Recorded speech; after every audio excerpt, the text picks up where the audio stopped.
Good evening, good evening, good evening, good evening to you, ladies and gentlemen. This is WeatherBrains episode 935 for the 18th of December, 2023. This will serve as our year ender tonight. And that Greg Carbon's going to come on the show, and we're going to be looking back at meteorological memories, the top 10 weather events of 2023. And then next week, we'll have a really special show that we're going to record this Thursday morning with Tom Skilling. More about that a little later. But for those that don't know, this is the pre-show. This is the magical, marvelous time of the program where we do three things primarily. We share boring personal stories, humorous anecdotes, and from time to time, we say very, very, very outrageous things. Even at Christmas time, we are 1 week away from Christmas. So we're going to record this show tonight, and then the show Thursday morning, and then the next one we do will be in 2024. How about them apples, Bill? It's hard to believe the year's nearly over, James, man. You know, we coming up next month, that will be our 18th anniversary here. 18 years of WeatherBrains. We can vote. Good, bad, ugly, whatever. We could have had a beer, but we can't have a beer anymore. Yeah. So the anniversary, I want to say, is pretty early in January. I need to pull up the date on this thing here. The date on January 31st. It was the end of January, the last day. January 31st of 06. This was our first show. I personally think we have way too many warnings. Severe thunderstorm warnings are a dime a dozen, and it's getting to be that way with tornado warnings. Welcome to WeatherBrains, the podcast about weather by weather fans. I'm David Black with the Weather Company from Birmingham, Alabama. Welcome. Interestingly, that was the theme of last Monday night show.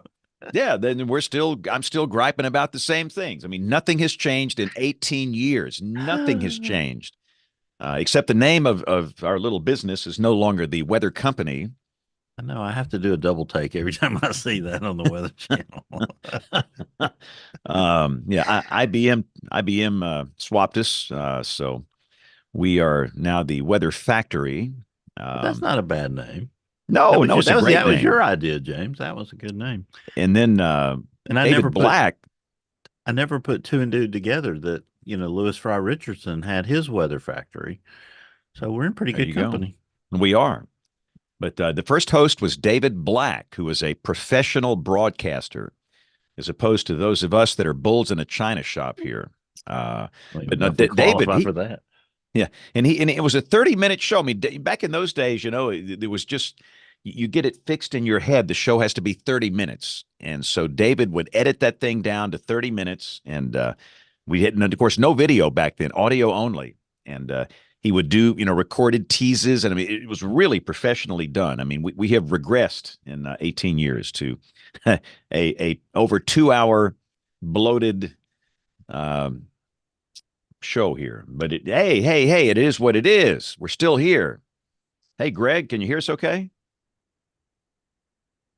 I can't hear you, though. Uh-oh. And he's not muted either. He's telling us to stand by.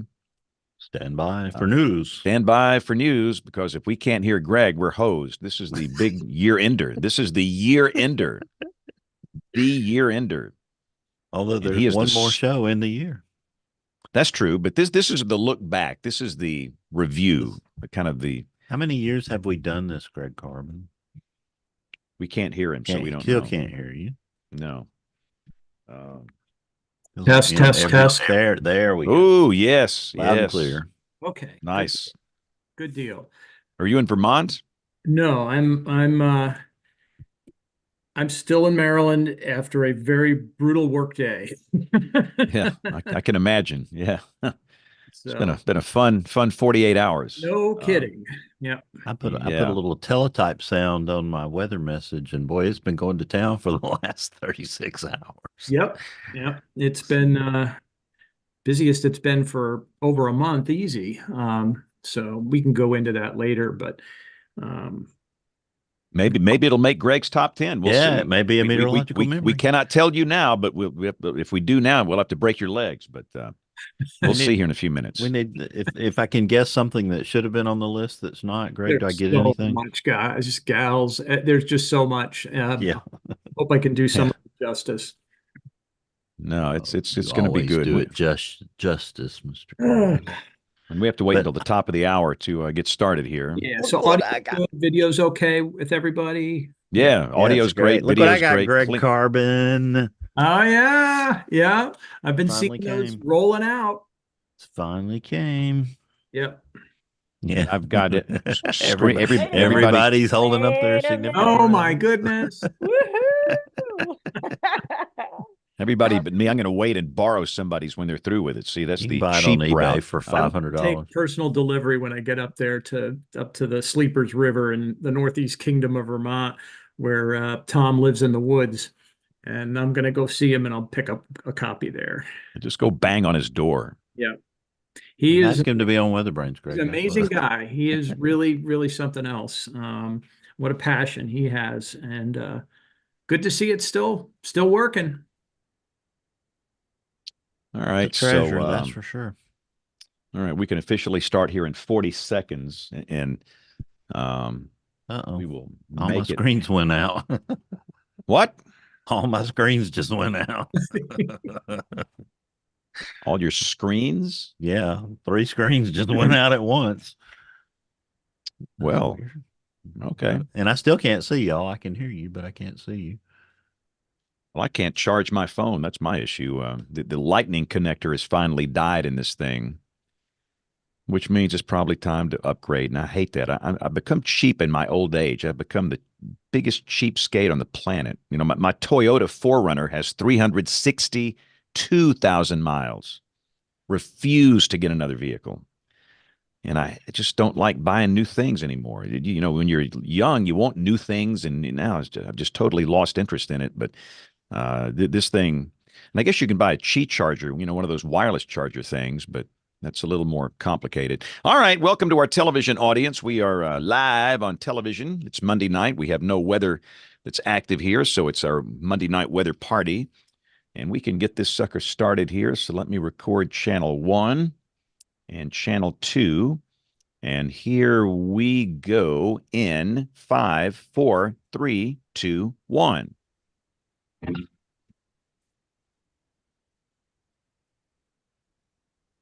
Hey, the most marvelous time of the year. WeatherBrains episode number 935. This is for the 18th of December, 1 week away from Christmas. How about that?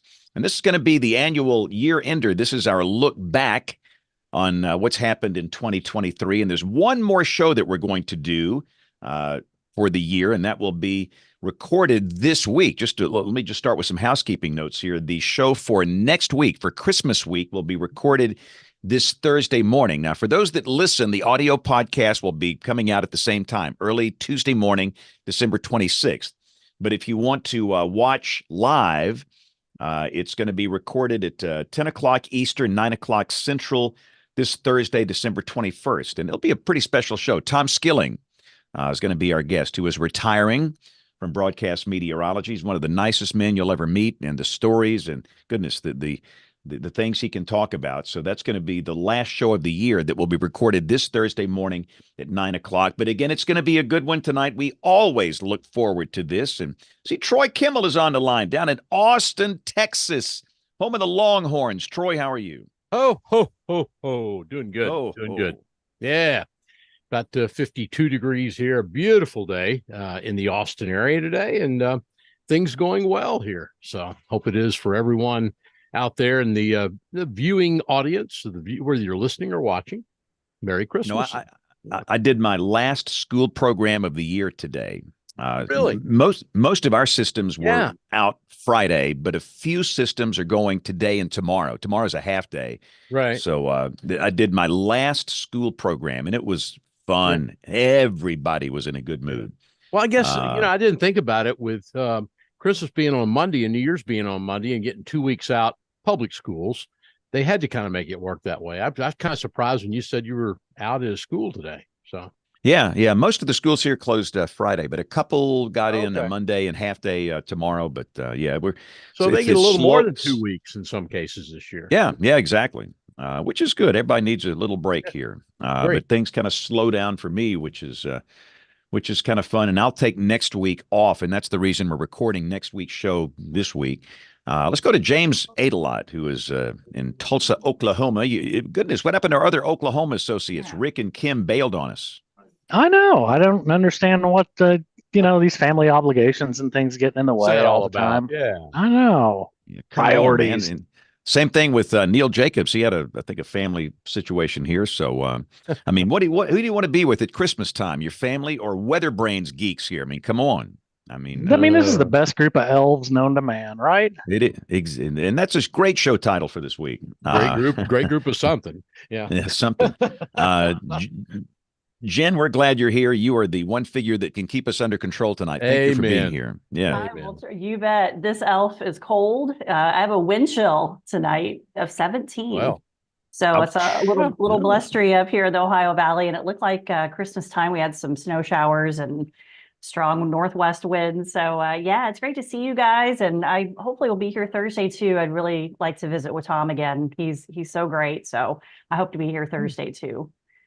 Yeah, we don't do morning episodes that often, but when we do it, it's recording a show in advance for like when I'm off for a week. So that's going to be a lot of fun. So just get up, get some coffee, let's go, man. So Bill Murray, I'm excited about tonight, and I'm not worried about Thursday. We got tonight because we're going to get some meteorological memories of 2023. Right. The man is here. The man. Yeah. All right, can y'all hear me? I see the camera is on. I cannot see myself because I have no video. Loud so and clear. I'm going Loud to charge and you because I don't want to miss a slide. Okay. So I'm going to reboot. You guys entertain Greg for 3 minutes, and I will be right back because I do not want to miss a single meteorological memory, and I will be right back.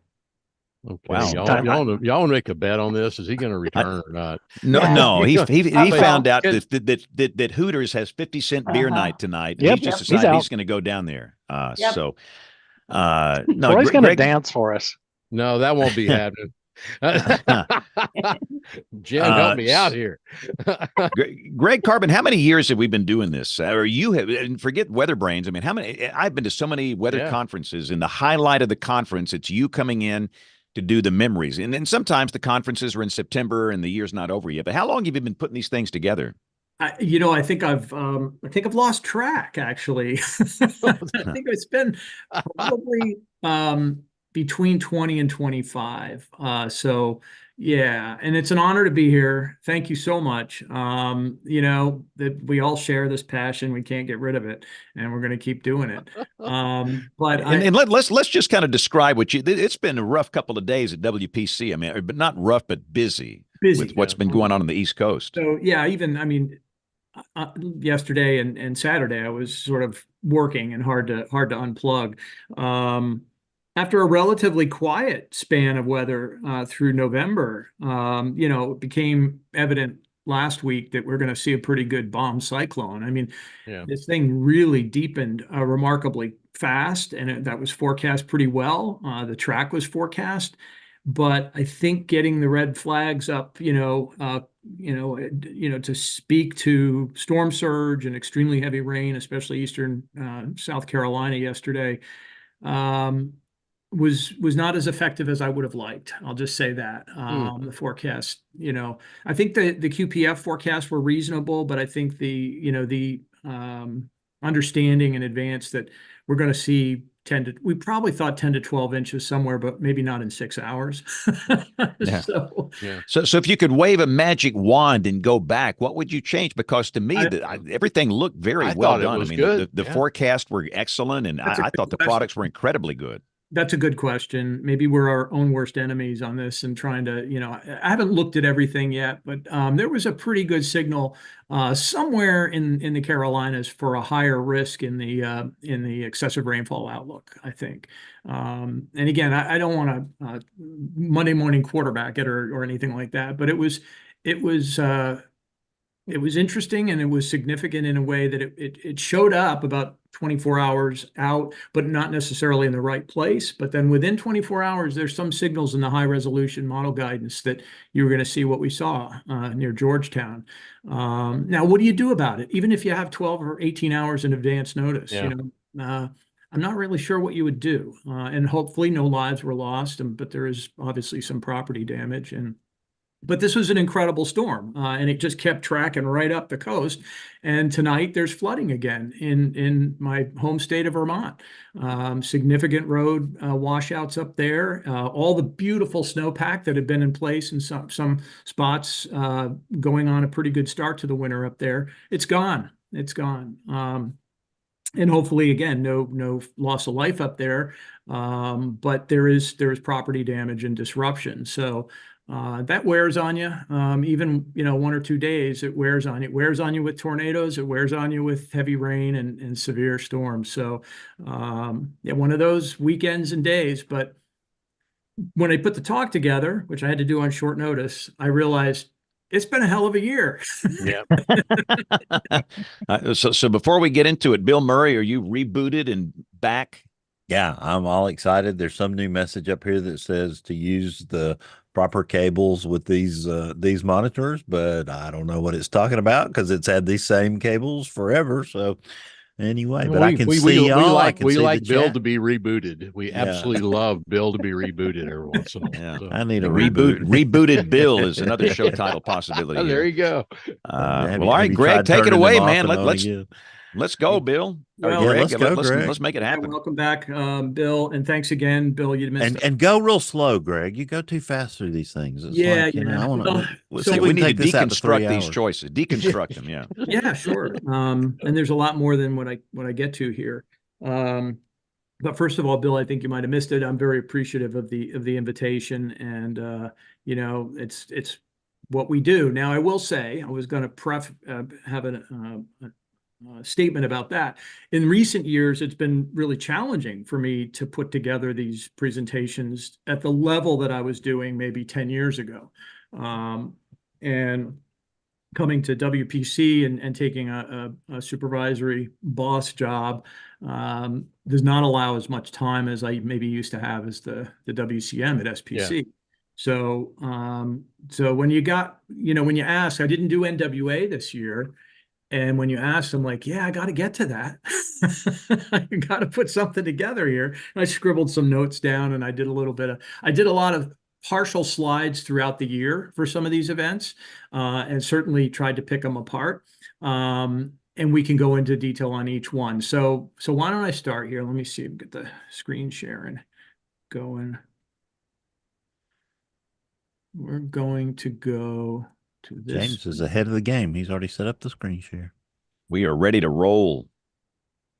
And Greg has started screen sharing. Yes. Oh, yes. Woo. So the beginning of the year, and actually the end of about this time last year. Hold on, give me just a second here.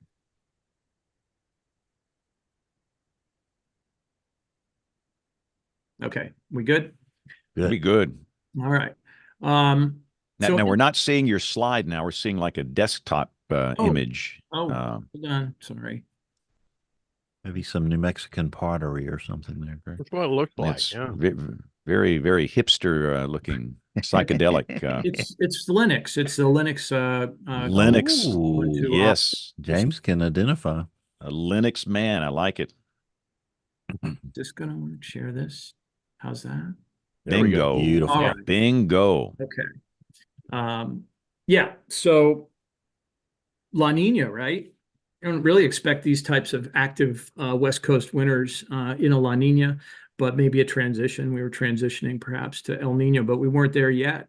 Started in late December. Some amazing, Pacific storm systems with great fetches of moisture out into the tropical Pacific hit the coast.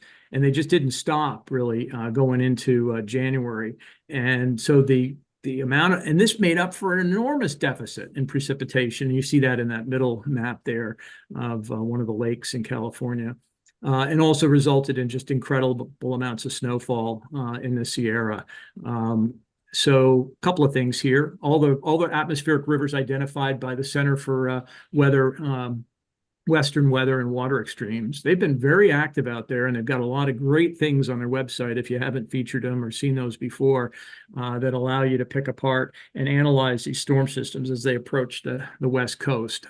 Some really great visualization and some work out there. They're doing recon. They've got the Gulfstream jet and other aircraft in the area to take intense observations in some of these systems this winter as well. And WPC is somewhat involved with that, along with Western Region, in identifying some of these events that they might want to fly. So a lot of work going on there. It kept going. It kept coming into the Sierra. 300% of average snowfall by the end of the season. Houses buried. People really having a hard time, dealing with the snow and where to put it. And even ski areas struggling, right? You want some snow, but this is just over the top. So on the upper right of this is the colorful orange graphic. There is liquid precipitation from, this is after the initial onslaughts in December, January. This is the second one, February into March, adding to what had already occurred earlier in the season. And I can't really read that there. I think I put these graphics together, but I think 30 inches is in the blue. Yeah, 20 inches on the left. And the accumulated snowfall in excess of 30 feet in some spots there. And it even included parts of, the Wasatch and into the Uinta in Utah. I mean, this moisture kept going right across the Sierra and into the Intermountain West. And you see the image there of the snow lab in the mountains. I'm not really sure, Logan, I think it's near there. But Alta ski area had their snowiest season on record. Can you imagine 900 inches of snow? I can't. No. And the deepest settled snow, 248 inches. The single snowiest month was in March. I mean, they've been piling up all winter, and then they just get another round in the month of March. So that stand, you can kind of see that the folks are standing by there. It looks like it's made out of telephone poles or something. That's the Snow Lab instrumentation, and you can see where it was well above their heads. And there were a number of hosts that were done on social media showing the core sampling and how they were digging down into these snowbanks that were the size of houses. So quite a memorable start to 2023, especially across the West, and beneficial in terms of the water year, percent of normal rainfall, and eliminating the extreme drought that had been in place across parts of the Southwest. So Greg, will that break any national records for snowfall for the season or anything like? I know it did at that one place, but yeah, I think there were a number of records. And I have a map that shows not just there, but scattered across the Western United States, there are a number of all-time snowfall records set. So I just put this together. This coast to coast storm was memorable. Obviously, I think the storm of the winter last season was the one that happened just before Christmas and pummeled Buffalo, and unfortunately resulted in over 45 fatalities. The blizzard there came just a couple days before Christmas, but we're primarily now into 2023. Very active storm pattern with systems coming into the west and then moving across the central northern United States. And this one just sort of caught my attention, and we wrote about it. And this also provides some information regarding WPC's mission. We really view the center as an integral part of telling the nation's weather story. And so that's a hard mission sometimes, and it occurs on a variety of scales and hazards. And you can kind of see that in this event here.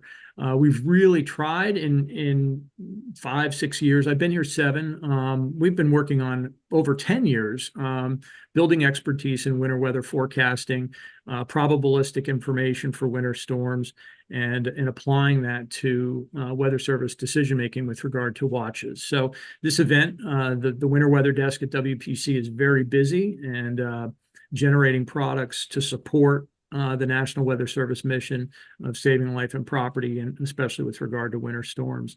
So the map on the lower left is one that I've designed in the years that I've been here at WPC. It uses the frontal segments and low centers from the basic weather progs. And then the hatched areas are essentially those areas where either probabilistically or a national center like WPC or SPC have identified relatively high probability of hazards on that day. We call this chart the National Forecast Chart. It goes out through day 3. And one of the challenges is trying to encompass a period of 24-hour weather on one map. Think about that for a minute, because we look at radar that maybe 5-minute, lapse of time between one and the other. And when you look at weather events, you can look at them in 3-hour, 6-hour, 12-hour time steps. But this map has to try to encompass a 24-hour time period with respect to weather hazards. And I think it does a pretty decent job at that. When I first started working with it, I thought it was kind of cartoonish. But as a summary map, if you know what you're looking at and you want to tell a story, I think it's actually not a bad attempt at that. And then you can just see the watch warning advisory graphic, which we call Grandma's Quilt during the busier events, lighting up like a Christmas tree for this event. So that's just the coast-to-coast storm in late February. Very neat. Very neat. Yeah, I really love the 3-day national forecast map. That I need to use that more on my videos on the weekend, Greg. That's really good. Oh, thanks. Yeah. I've worked really hard to keep that thing online. And it's kind of a, a trademark. It's the first map you see on WPC's website. Mm-hmm. And there are a lot of components that go into that. It's kind of funny. There are 9 possible combinations in the legend in the lower left. And you don't often see all 9. I think the only thing missing from this event that would have been the 9th hazard would be a critical fire weather area. So occasionally you'll see all 9 of those hazards and weather areas lit up, and I call that a 9 out of 9 day. And it means we're busy. We'll call it National Bingo, Greg. Yeah, exactly. Right. So that's just a little description of a busy day or a busy week. So let's move into spring and extreme rainfall. And this is the Fort Lauderdale flash flood event that occurred during April 12th. And my sister was flying into Fort Lauderdale, and I got a call and said she'd been diverted to Tampa, and they basically let them all off in Tampa and said, "You're on your own." And she made it, but this event was remarkable in terms of total precip, also its focus and having to be coinciding with very, very dense built environment. So not fun. And I mean, over 2 feet of rainfall focused right near the airport, the city there. Yeah. It was interesting. Hey, Greg? Yeah, go ahead, Troy. Can I ask you a real quick question? This may be something down in the weeds you don't know right off the bat, but if you recall that heavy rain, the ASOS sensor array became flooded and we lost the ASOS at Fort Lauderdale. Was that official total created at least with some help from the weather stem system there? I wondered, it seemed like that was sort of ringing a bell with me, that I didn't know if you recalled what the official for FLL is going to end up showing and what's the basis for that. I just never really heard. That's a really good question. I don't have an answer to, Troy. I could check. Okay. Obviously you can see, the OBS, there's a pretty dense network of OBS in the area. And yeah, I don't know what the official is or where they would get that. I mean, this points to one of the challenges, though, that we have with all of these events, even in an area with a lot of observations. The map, the loop there is the RTMA, or kind of the best guess, first guess of precip into the next model run. I think it goes into the HER. But it's not perfect, and it's really tough sometimes to know what truth is. Well, any picture, by the way, and I think some WeatherBrains will appreciate this, Okie James, anything with a 727 still in it, in a picture at an airport, right, guys? That's a 727. Absolutely the prettiest airliner it is. Made. I agree. So Greg, that the graphic you're showing there, the loop is over 13 hours, and what did the 25.91, is that at Fort Lauderdale? Did that fall over That was 24 a hours? little bit longer than that, but not Yeah. by much. Not by much. There's some great graphs out there. I should grab the radar is fascinating to watch for this thing because it's sort of like this cyclic supercell that just sits right over that area, and you keep seeing the rain feeding into it, and it just sits and spins for a while. It just kept on giving. I mean, that's when you watch that storm, you're sitting there going, okay, time to stop, Mother Nature. Yep. Nope. And then something else will come up. Amazing. And likely due to topography, where the coast is oriented that way to the warm waters, which at this point I don't think we knew, and it's not one of my upcoming events, but I don't think we knew or realized at this point how warm the Atlantic and Gulf waters of Florida were going to get.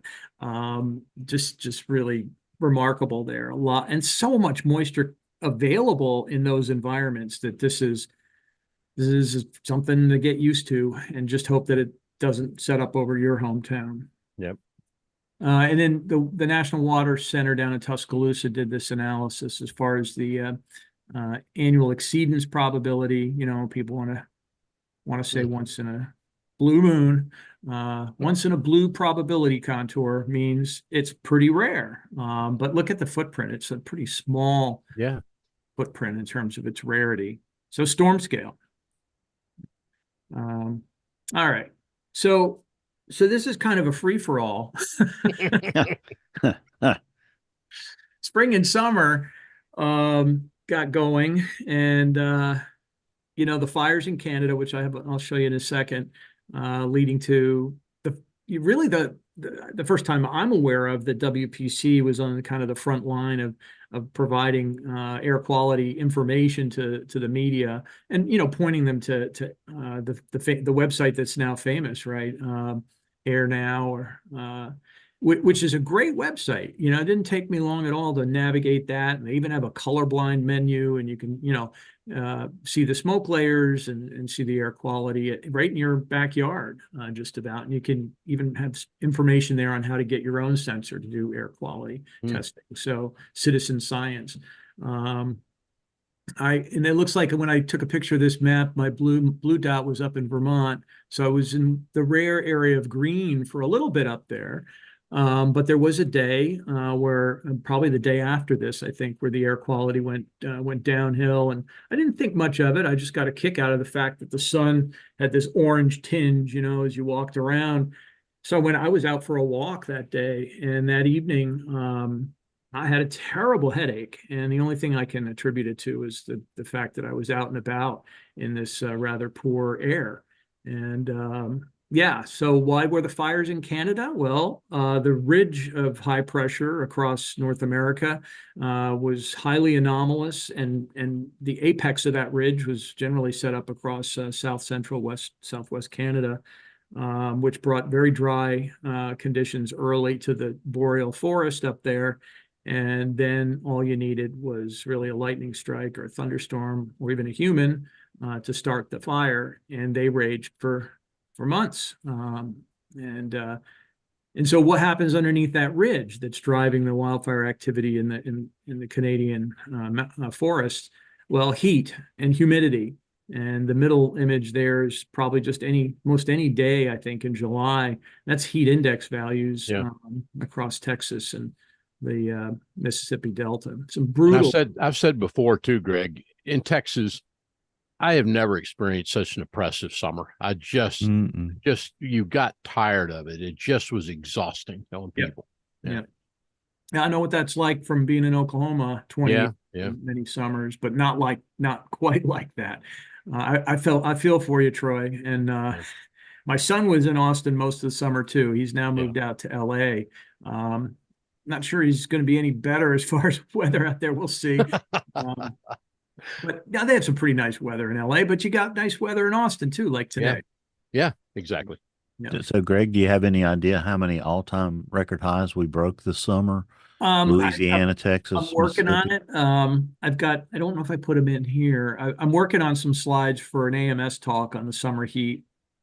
And I've got some numbers there. I did a little bit of analysis before the summer was over, looking at, how many long-term climate sites had their hottest summer and by how many degrees. And Texas, El Paso, those areas are right up at the top of the list.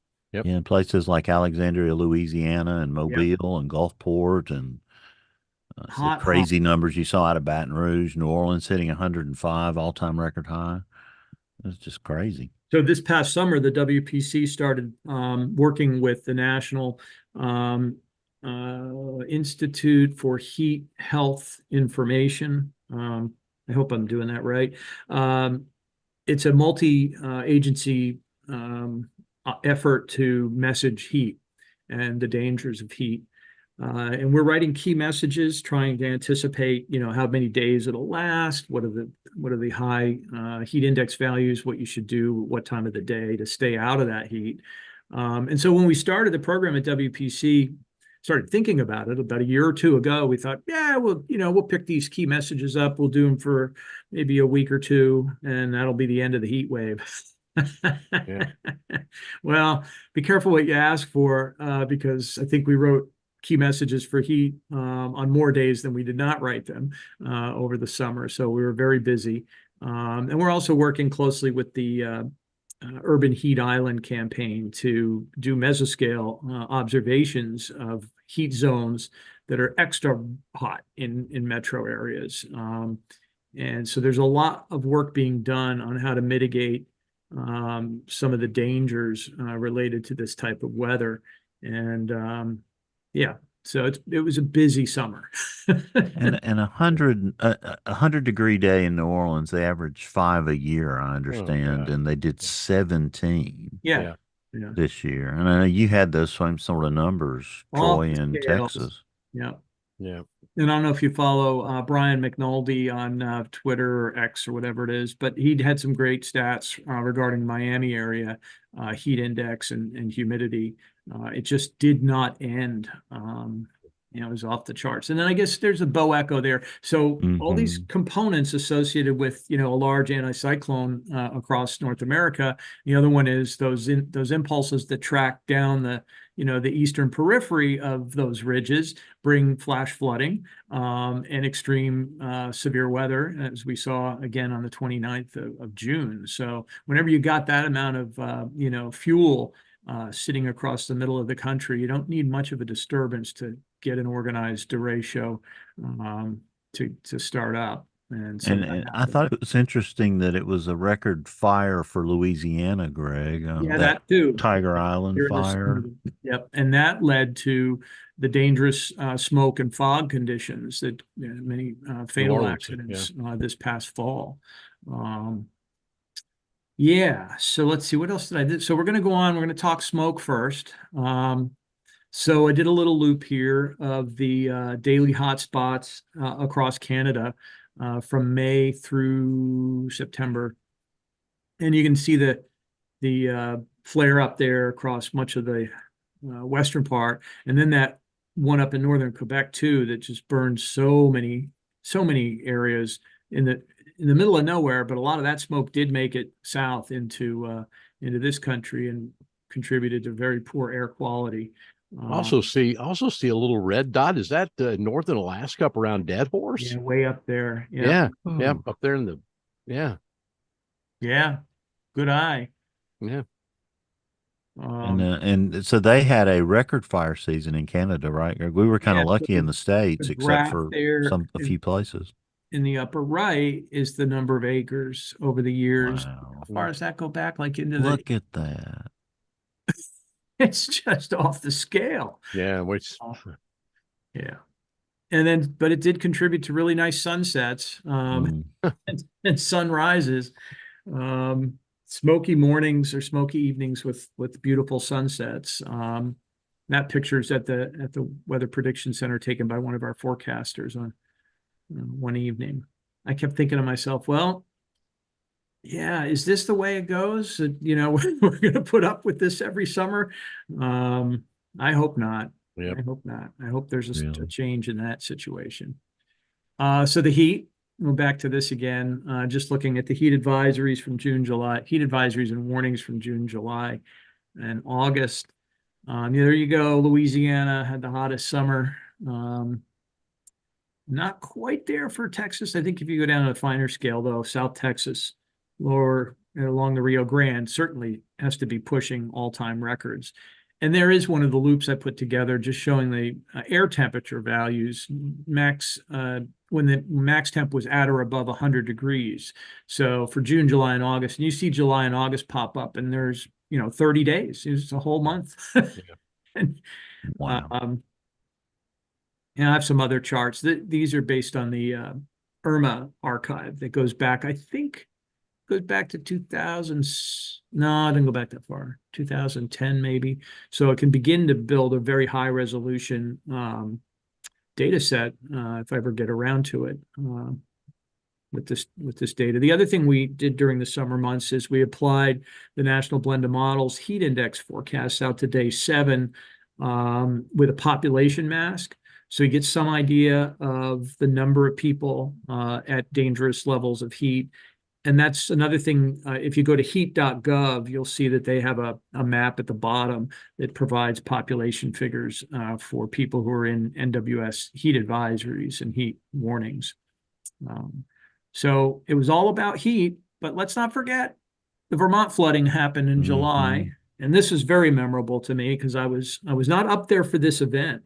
I'd come back to Maryland about 2 days before, knowing, actually this picture of the flooded roadway is 2 days before the significant Vermont flooding in Vermont. So I was up there the Friday before the event unfolded the following Monday, and I witnessed a really fascinating flash flood in central Vermont that I watched radar. I saw the water come down the river on the gauge, and the river that goes through Woodstock, Vermont is called the Ottaquechee River. And I said to my wife, I said, hey, the gauge is up pretty high upstream in Bridgewater, and I want to go chase this flood wave. I'm thinking that she was going to be just totally down on that whole idea. And she's like, yeah, let's go. She's a keeper, Greg. Yeah, she's outstanding. Yeah. You done good. Greg, one thing about this event that affects anyone that wants to keep up with climatology and that sort of thing is I believe this is the flood that got into Tom and Doris Grzoulis's house up there and threatened some weather records. I mean, things that he had kept, that Tom had kept through the years, and was going into the latest publication he had, right? Yeah, Really? yeah, Wow. yeah. Tom has filled me in. He's lived on that river for many years, the Sleepers River in North Danville. In fact, to get to Tom's house, you have to go over a suspension bridge. Huh. We have to walk over. You can't drive over it. It's a walking suspension bridge across Sleepers River. Huh. And what we talked about after Irene was the fact in 2011, the Irene's floods widened these basins out. Many of the rivers were much wider by about a third or so. And I mean, just incredible change to the landscape in some locations. And then, along comes this event in July of this year. And it was interesting from the gauge perspective. If they don't, what do they call it? If they don't survey the river basin, the gauge information can be off because the river changes its characteristics. So rate it. They've got to get a new rating curve, as the hydrologist would say. Yeah. But anyway, this Friday evening, I drove up west of Woodstock, and we could see, some debris, and they'd had to actually close the road because there was a mudslide that Friday night. And then we drove down to Tassville, and we actually did watch the flood wave come up with all the debris in it and go over the dam there in Tassville, Vermont. And it never got too high, but it was fascinating to watch something like that. I'd never seen anything like that hydrographically occur. So 2 days later, it's far worse. Widespread 6+ inches of rain. And some of the areas that sustained considerable damage during Irene were hit again, including Woodstock. And so I just happened to be researching the other day. I mean, I've seen my wife was up there taking a lot of videos and pictures and sending them, and I was putting them back up on social media at the time. And I just came across this video the other day of Woodstock, and about a minute and a half into it, there's something I think we should all watch because it's very fascinating. So let me see if I can get that started. And you'll know what it is once it comes up. This is the community television. Can you see that? Mm-hmm. Yes, Yeah. yes. This is Quechee, Oh my Vermont. goodness. This was hit pretty hard during Irene. But I want to show you. Let's see if I can get it. This is what I want to show you. Looks like a train coming down the river. Any guesses? I don't know. We'll find out. And this has happened a couple times up there, but I've never seen it. Somebody actually caught it on camera.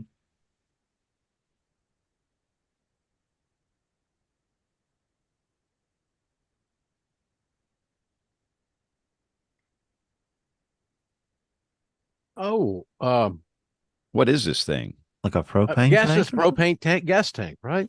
Or Yeah, wow. propane. It's I would not waiting to want to see that. explode. No, I just want to be there. Yeah. Yeah. Like a time bomb coming down the Yeah. river. Yep. So a lot of damage. My in-laws' house is about a couple hundred yards from the river, but up above floodplain. And the riverbed just scoured across in Woodstock. I went up there about a month later, and I couldn't believe it. I drove through Ludlow, Vermont, saw where the mountainside essentially collapsed into the road, saw many blown out bridges, and then Montpelier, Vermont, which I'm not. I used to live there years ago, but I'm not familiar with anybody up there right now. But they were hit particularly hard. The downtown flooded. And the weird thing is, I happened to be there in '92 when they had a downtown flood from an ice jam in March. So I got all these connections to Vermont, and this hit hard. This is really not good for the state. And we know in the long-term climatology that rainfall amounts are increasing in the Northeast, and this past year will certainly verify that. And the landscape can't keep up with that amount of rainfall in such a short period of time. And I'm going to be living up there, so I'm going to have to keep reporting on what happens. Greg will be our Vermont reporter. Yep. Yes, Vermont correspondent. Central Vermont, and I hope I can. At least I'm up on a hill. Sounds like that may be the best place to be. Yeah. Yeah. So next year at this time, I plan to be up there. Yeah, so we'll see how that goes. All right. Mm. Hate to be the downer here, but this is another one that had to be talked about. The Hawaii Maui fires in second week of August. So a lot of talk early on, and I happened to be reviewing this last night, and I saw a couple of, I won't name the outlets, but national news outlets calling this event spurred by Dora. But and you can see Dora's down there and below the red circle, way down south of the islands. It's really the ridge of high pressure to the north that was anomalously high in value, and you can see the anomalies in orange red there, and the pressure gradient from that high across the islands and the downslope flow on the southwest side of the island. I'm not an expert at tropical wildfires, but everybody was very discouraged to see what had happened in this beautiful town in a beautiful place. Meteorologically, though, this was the reason, and they'd had long-term drought too. I think they were pretty well below normal for rainfall. Again, didn't have a lot of time to get into a lot of details, but clearly this one stands out as a memory. Let's see. Okay, Hillary. That's really going to wrap it up, but we can talk more. There's a lot of other things. Today's event is interesting, but Hillary was highly anomalous. Everybody was looking at Southern California for a possible tropical cyclone landfall. The forecasts were pretty decent, right up, across western part of the Baja Peninsula there, and then into Southern California. And it's fascinating to watch this water vapor loop, because what happens to all that moisture? It just gets wrung out over the higher terrain and then well inland even to parts of the Great Basin. So the rainfall with this was pretty remarkable. The forecasts were a challenge, as you would expect. I mean, the terrain there and the circulation around the tropical system, quite different than what you would see with, say, a landfalling atmospheric river, like they may see over the next week or two. But nonetheless, the areas that somewhat removed from the higher population saw significant rainfall impacts in the deserts.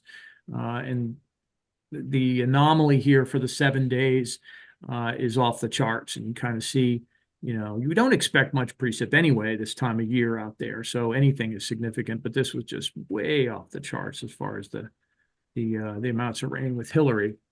So I'm afraid. Oh wait, did I have one more? Yeah, there we go. So this was my my summary for the summer. I just happened to be looking at the weather map. Great one. Now, let's visually describe that, Greg, for our people that are listening. Yeah, so this is the watch warning advisory graphic from mid-July 2023, with heat across the south and southwest, smoke still coming from Canada across the Great Lakes, and then flooding ongoing in Vermont again. And I titled each year "Sweating, Burning, Choking, and Soaking." And I just said you could choose your poison. I'm not sure which one I'd want. I think I was in the mid-Atlantic, so I was doing okay. And actually, over the last couple of years, I've really come to like the weather in this area. It's not bad. I'll put a plug in for the DC, Maryland, Delaware Chamber of Commerce. So with that, today's event was another one. I could have gotten it in there, and we're just still doing reviews on it late this afternoon. Provided the South Carolina state climatologist with the map of the rainfall totals down there. Talk about some of the coastal flooding, Greg. Y'all may have talked about it when I had to bip out to reboot, but there were some pretty impressive tide readings, weren't there? Fourth highest, I think. Yeah, I was watching some of the gauges up in New England today too, and I think they were getting up there, but I'm not sure they were record. But Charleston, not quite up to the level of Hugo, and I don't have the numbers in front of me, but they had significant coastal flooding, which is no surprise. I mean, the low really ramped up there and dropped. It's pressured 30 millibars in 24 hours, I think, just off the coast of Charleston. And I'll just say it, 30 years ago, this would have been a dream storm for New England. The cold air would have been around. There would have been enough up there to keep locked in across parts of northern New England, and this would have been a 2-foot snowstorm. I remember these storms as a kid growing up, 40, 50 years ago now. Those cyclones that got spun up in the Gulf of Mexico brought the best winter to northern New England, because they would bring all the Gulf moisture and the Atlantic moisture with them. And you look at the track of this thing, and the last I checked, it's still on a. Let me make sure I'm right here. I don't know if this is the case or not, but I'm pretty sure. Where is it? Yeah, I mean, it's east of the Green Mountains and the Adirondacks, and that normally means there's enough cold air to keep the precip type snow. No. But we're in a new world. It has become quite apparent to me, and I've been doing this a while. Things have changed, and quite dramatically in some ways. And this summer sort of solidified those thoughts. and concerns for me as to where we go next. And Greg, I walked past my barometer last Thursday, and it was way up on the end of the scale, and I looked at it, I thought something was wrong. Reading 30.67 here in Birmingham, which is not very far from our all-time December or all-time record high pressure reading. I think the all-time high is like 30.78 in December and 30.81 or something like that for all time. That was pretty impressive. And then, of course, we're back down to normal now, 29.92 or so. Yesterday. But I thought that was interesting. Can we go over a couple of other events that I pulled out of my records, Greg, and let you comment on them? Sure. One was the Rolling Fork tornado. It was this year, right? In March? Was that this year or last year? I think that was last year. Maybe. Was it? It may have been. 2022. Yeah, that would. The date? I thought it was this year. Maybe it was this year. If anybody knows, it's Jen. She's our tornado historian here. We bow to Jen. Yeah. That tornado was, of course, heartbreaking. It was March 24th of this year. Yeah. Okay. Very good. Yeah. All right. That was a part of a 3-day outbreak, wasn't it, Greg? Let's go find out. Oh, there we go. Watching Greg run his computer is like therapy. No, this is magic. This is if you're listening to this, and most of you do, you need to go back and watch the YouTube version. You're going to see some cool, slick moves here. He's got it going on. Long track EF4 tornado. Yeah. 16 fatalities. Yeah. And so we can, there's all sorts of things we can do here. So. There were areas hit then that were hit in the 1971 Delta outbreak. Oh, wow. Yeah, that's right, Jen. Yeah. And there were folks that were hit in both, or new folks, that were hit. Nelson had just finished his Delta outbreak summary series and was communicating with people during that time and was trying to give them a heads up that it was coming through. So it was pretty, traumatic for folks to go through that again. Yeah. We're looking back at some of the maps from the event. Yeah, pretty classic spring pattern. These are air maps, by the way. They've been running since 1998, twice a day, from a script I wrote when I started at SPC. What's going to happen when you retire? This whole thing's going to collapse. Yeah, they got to keep this code going, Greg. Is that going to happen? Is it in Fortran? It's great to see these maps, and they're still going. And you can change, you can change the date on any one of these if you open it up. New tab here. You go to.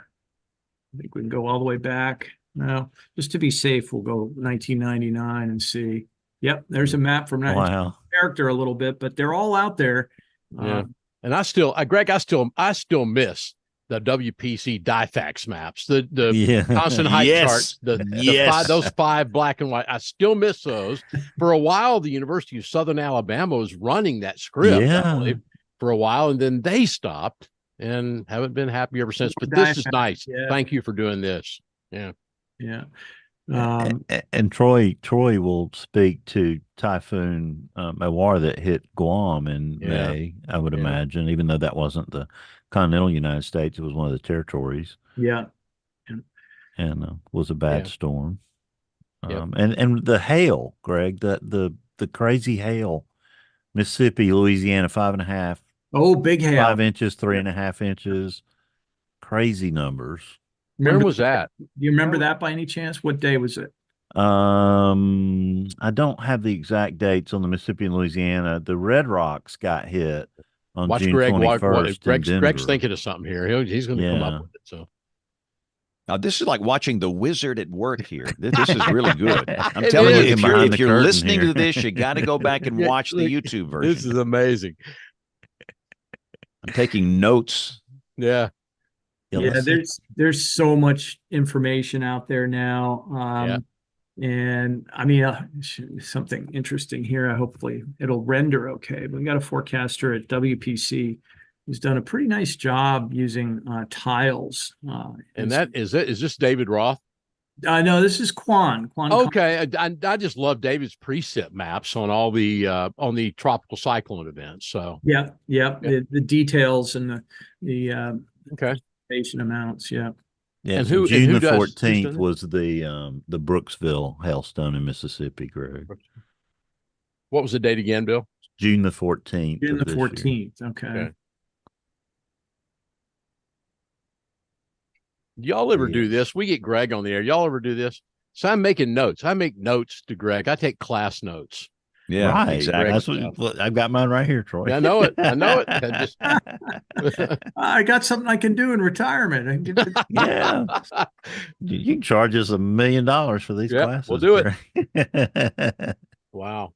This is just a master class we're watching here and pulling data quickly. yeah, it looks like WPC's got to do some work. This left-hand panel, it should be work. Oh, there it is. All right. I was going to look to see if What some soundings look what time like. what time did this hail occur? Wow, it was pretty early in the day. Yeah. So times CST, I can't remember. I think times. Anyway, where's the biggie? I see a lot of 275. I see a 3. 3. Oh, there's the 5. Yeah. There you go. Survey Brooksville. team. Climatologist measured near record hailstone after it was frozen in an airtight bag, Huh. 4.8 inches in diameter. Wow. Yeah. Well, where is Brooksville, Mississippi? Is it near Jackson? I mean, It's is in the it? Jackson CWA, I believe. Yeah. Yeah. So wonder what the morning sounding looked like. Oh, wow. Look at that lapse rate. Yeah. Yeah. Yep. Bunch of Cape. Oh, that's Norman, though. Is Yeah. that 7-degree lapse rates.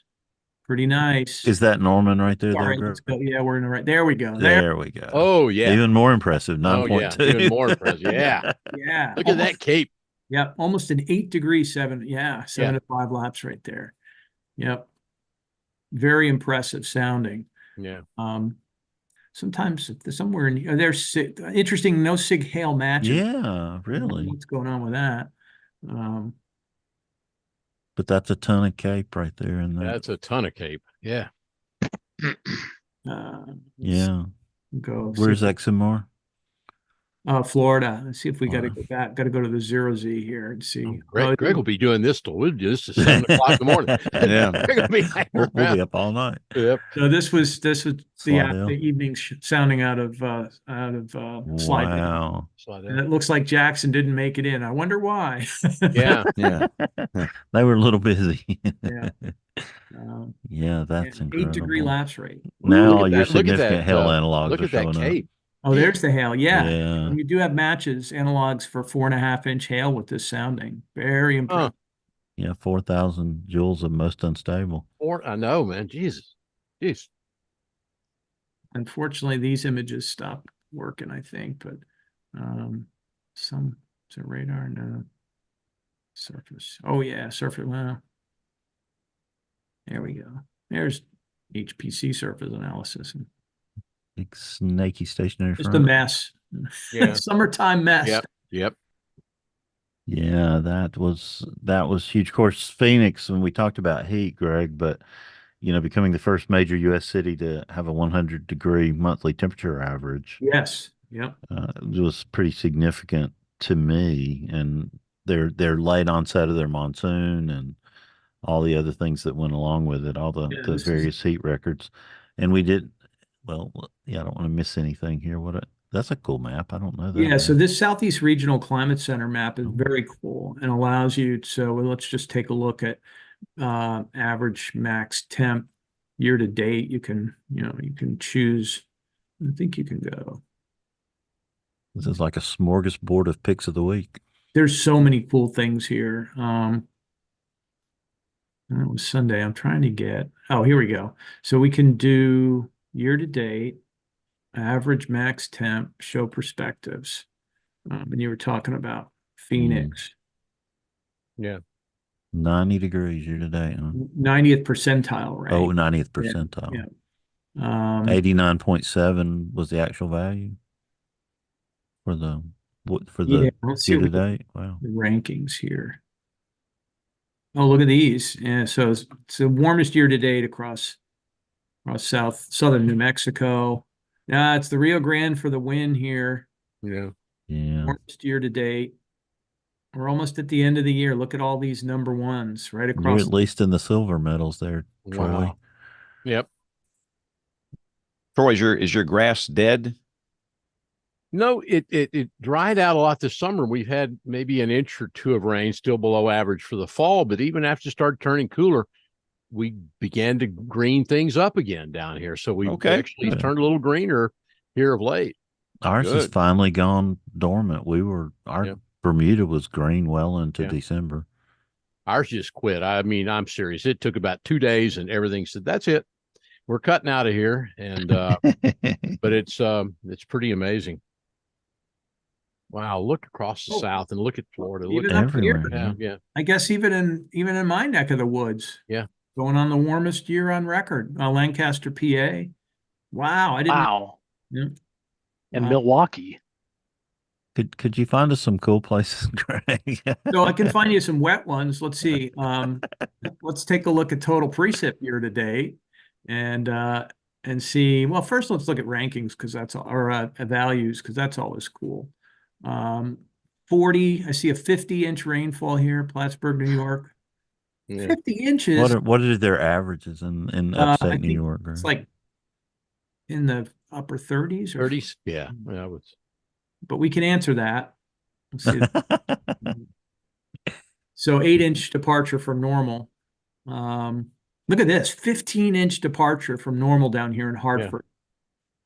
That's got to be a rank. Yeah. That's got to be ranked right up there. The wettest. These are the wettest. No, it's not. Interesting. I thought it might be fifth. I had some pretty wet hurricanes come through there a bit. Greg, this is Southeast Regional Climate Center. I'm trying to make notes of websites. Yeah. This is cool. Destined to be a pick of the week. Driest. I don't believe that. Yeah, Nantucket. Would it be its driest? That makes no sense, does I it? was expecting some of these spots to be at their number one wettest year to date. I'm not seeing that. Oops, I gotta move that. What's it look like out west?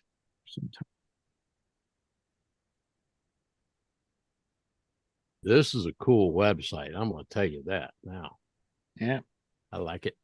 That's a good use of the visualizing the data right there. You could. Yeah. This is going to peel Troy away from Fortnite for a while. Yeah, that's right. Yeah. Hey, man, this is better than Minecraft. Yeah. So yeah, an inside tool here that's not ready for prime time yet. Have to log in, see. We can't access this one. Yeah, I really, internal only. I really hope that this will be available sooner than later. And it does require a lot of browser resources here, so I'm not sure how productive it's going to be, but I can hear my fan humming. Show title. Yep. Yeah, it's going to be a problem. I think the show title so far is Burning, Sweating, Choking, and Soaking. No, that's the winner. I'm winner. I vote on that one. I like that. Thank you, Greg. The win. Yeah. Let's see. So sometimes you gotta go to your browser settings and set your computer to use hardware acceleration. I hope this doesn't knock me off because I'm not on a browser. I'm actually on the Zoom app on my Linux machine. So, what other podcast do you see Greg Carbon changing his computer settings? You know, that only on this show right here. Only on this show. So Greg, when they work on the EDD, will you get them to make it where when I roll over, I can actually see the products? Sure. Instead of having to click on them, the product that replaced the EDD, I miss that. That used to be so helpful. I thought.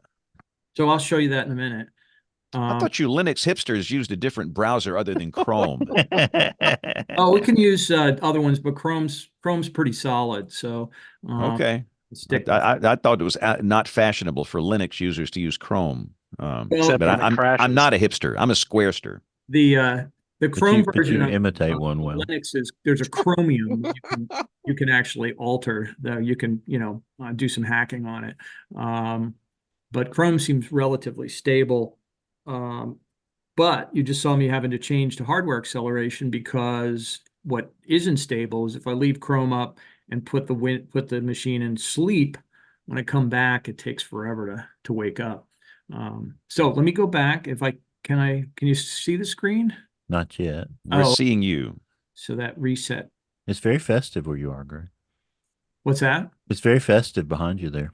Oh, thanks. I did that just for the show. All right. Yeah. Oh, Let's see. Where's my Zoom stuff? Huh. He's lost his Zoom. Lost the Zoom. Let's see if I'm going. Greg's probably fixing to take the grid down in the Northeast in just a second. Yeah, exactly. There goes that SPC map database. Yeah. It's I hear the done. Pac-Man "I'm dying" noise. Pac-Man. That's my favorite one. James, come There on. we go. Okay. Oh, Are we- wow. Hey, There we go. All right. So this site is pretty freaking cool. The dynamic ensemble-based scenarios for IDSS, and there's some real wizards in the Weather Service who worked on this and elsewhere. And I'll just zoom in here. Well, let's zoom in. I don't know, where are we gonna get quick? Where are we gonna get some interesting weather here? In the next. Give me some snow in the Sierra there, Greg. I want to take a train through Yeah, the we got the, Sierras. yeah. Like rain. It looks like snow level's pretty high up there. Yeah, it I does. think so. When are you going out there? I'm waiting to get about a 3-day forecast and an Amtrak that's still running, and can't wait to go through Truckee and Donner and all Yeah. that on the train. Donner Pass. What happened on my? We know what happened there, don't we, Charlie? No, we do. Yeah. Remember that day. Yeah. All right, let me go. Then we're going to go medium range, and we're going to look at the medium range forecast. And so what this does is it uses the ensembles from the European model, from the GFS model, and the Canadian model, and it runs scenarios using cluster analysis, which is like averaging but not. Basically, it's looking for similarities in the and we'll just start at the 500 millibar level, the jet stream level, and we'll look at, let's see, this morning's run.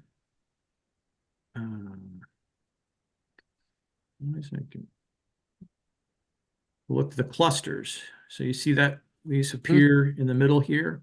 These what is the target date for this to be released? Yeah, so I'm clustering across the Western United States, and I'm clustering at day 7. I probably want to let's go to day 5 instead. Okay. So this is this trough that's coming in. This is the mean, the grand ensemble mean you're looking at here on the big screen. But these are the different scenarios or clusters that fall out of this multi-model ensemble system. And you can see the percentages. It's a little bit hard to see, but you can see the membership from the GFS ensemble, the European ensemble, Canadian ensemble, and then the total membership that make up this particular cluster. And in this particular cluster, the heights are a little bit higher here on the West Coast and a little bit lower inland from the ensemble mean. This one's even more pronounced in terms of the differences. It's only 31% of the total ensemble, and it looks like the GFS is the lower number. Not many members of the GFS here, but the European and the Canadian are pretty good agreement here with cluster 2. And cluster 3 has a broader ridge, higher pressure across the west, a much less amplified system. And if you look at the percentages, it looks like European is kind of the lead there and suggesting this particular pattern, making up about a quarter of the total ensemble. And so we can look at these in a tabular way here, kind of postage stamp. I'm going to zoom out. Boy, changing the hardware acceleration makes all the difference on your browser. Let's see if I can bring that over. So here we're looking at the different clusters, and the differences are subtle, but you can get an idea of potentially different scenarios as this trough moves into the west by the end of this week and into the weekend. And that's at 500 millibars. We can also look at the differences. Let's say Yeah, I 20 need to know if it's going to rain for our bowl game the Saturday. precip differences. Right, there we go. Thank you. I like that. Oh, cool. I like that We go too. back to our clusters here. Cluster 1 is definitely drier across Southern California. The Grand Ensemble and the other clusters seem to be in better agreement for slightly higher amounts of precip up along the coast of Southern California here. And that would be valid through Friday. We can take this forward in time.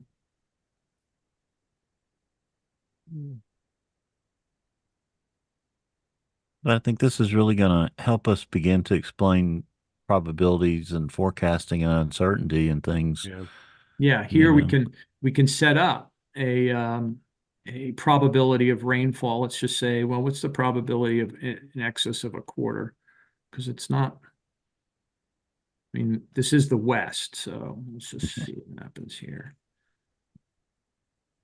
So this is pretty good bet. Yeah. Let's up that a little. Most of California Exceedance probability. on all four scenarios. Let's go to 2 inches liquid, somewhere around there. Whoop.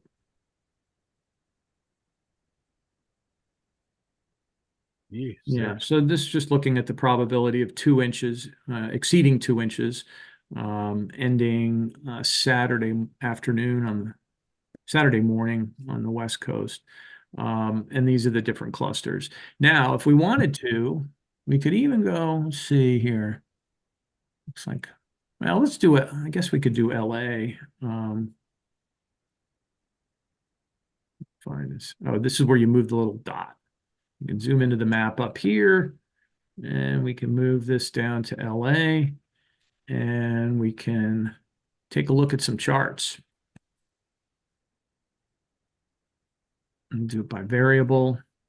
So this is a chiclet chart of precipitation, 6-hourly precipitation amounts from all the different ensemble members. And then a histogram on the bottom that basically shows you the, oh no, I'm sorry, this is temperature. Hold on, do precip. Let's do total precip. Accumulated. There we go. So dry in LA through Friday, and then rain coming in for the weekend.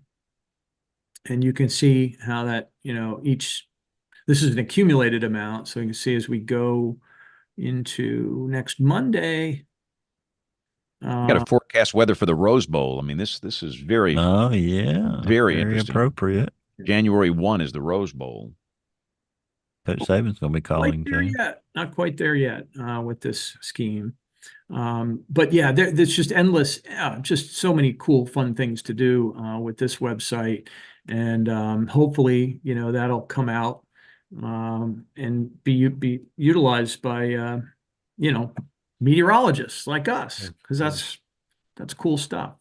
You can also turn off certain clusters and see how that affects the precipitation amounts or temperature amounts or whatever. So this site, I learn something new every time I come on this site. And the last one I'm going to show you, which I think is pretty cool. I just discovered this site. I used to work with these guys all the time, but just recently came across their the sub-seasonal forecasts out of the IRI, Columbia University. And these are calibrated probabilistic ensemble forecasts for precipitation and temperature. They're issued on most Fridays, and they go out almost a month. So we've got last week's to look at, but we should go back and look at, was there a signal for this week's events with respect to the precipitation, maybe along the East Coast, and see how well it did. So let's do that. We'll go North America, and we'll take the precipitation medium probability forecast and just make sure it loads here. This is for last week's run, valid through January, through the 1st of January. So what this shows is the probability of exceeding the median precipitation during this period of time. And so generally just look at, dry colors, brown, yellow is going to be below normal precip. Greens and blues especially would be a good chance. Blue would be a good chance that you're going to have above average precipitation during that period of time. And so let's just see what this looked like. Oh, let's see. I think I gotta go back. Maybe November 24th, so a month ago. Yeah, for the period, the beginning 2 weeks of December. So about not quite a 1 month, 3 week forecast out. It had a very good chance of exceeding the average precipitation basically across Florida. It didn't have that signal up the East Coast that we saw with this last event, but it certainly caught on to something there. Let's see if we got closer, if there's any change in that. And I don't think we will see one. I've looked at these a couple times.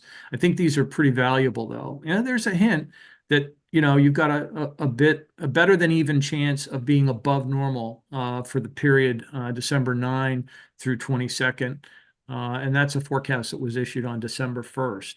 And then you can kind of see where, maybe the Pacific is starting to get a little active here with these troughs coming across, kind of an El Nino maybe pattern.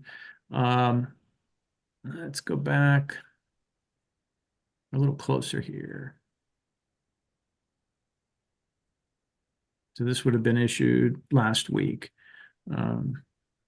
Now the target period now is from now through the end of December, and you kind of see that same signal. There's a chance increased precip, and it does look like we will see this system next week come out into the plains with some potential for precip there. Florida remains kind of hot, so or wet, maybe that above normal precipitation across the peninsula going into the end of the year. And we go in through December 15th. I think or just January 5th. I think we already saw this.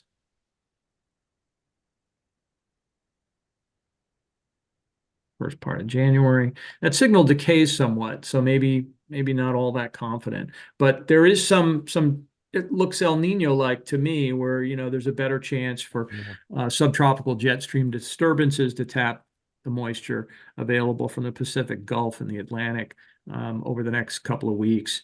You can do the same with temperature. It's not pretty if you like snow.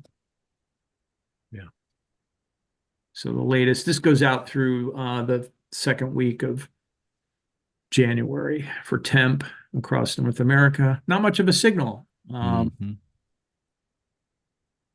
It's interesting. So maybe there is hope. There's always hope. Yeah. That's all we have. Yeah. Here's the weekly probability forecast. Let's try this one. I think for those that are listening, if you go back and watch the web version of this on YouTube, it will make much more sense. You can see some really cool. This is basically a master class in data gathering here. Yeah. So this is the current forecast for the end of the year. The dominant tercile probability, and very, very warm and unusually mild across a large area of eastern North America, from basically most of the U.S. up into South Central and Eastern Canada. And this, I've been watching these now a few weeks, and they've done a very decent job, especially for temperature, showing the abnormally warm conditions up across the Midwest and into Canada. And so just looking at that, and do a quick look here, just over the next couple of days at forecast temperature anomaly. Let's go down here, Tuesday.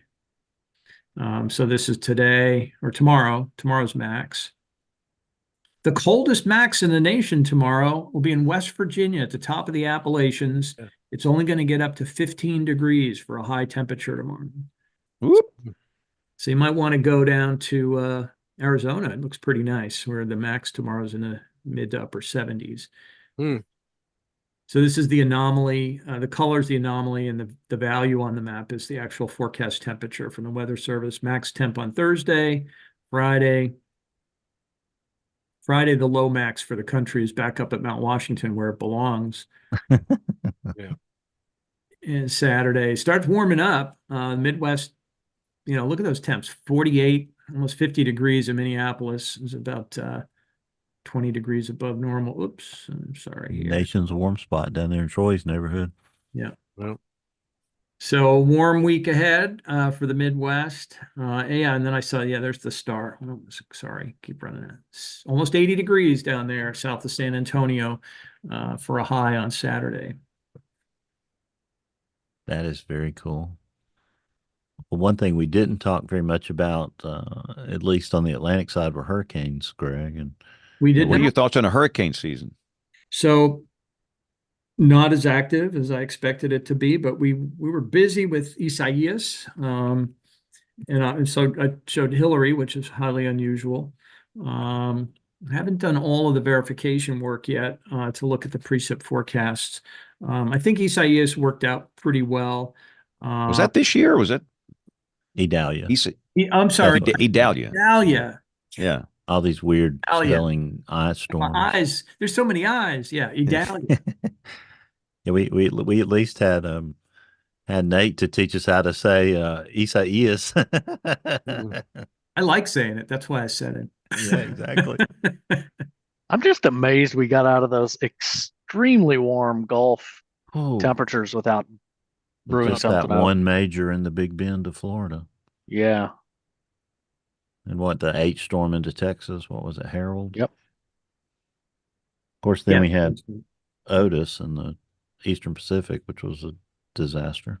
NHC hasn't come out with their review for the season yet. Well, why is it doing this?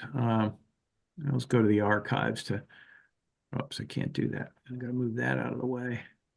There we go.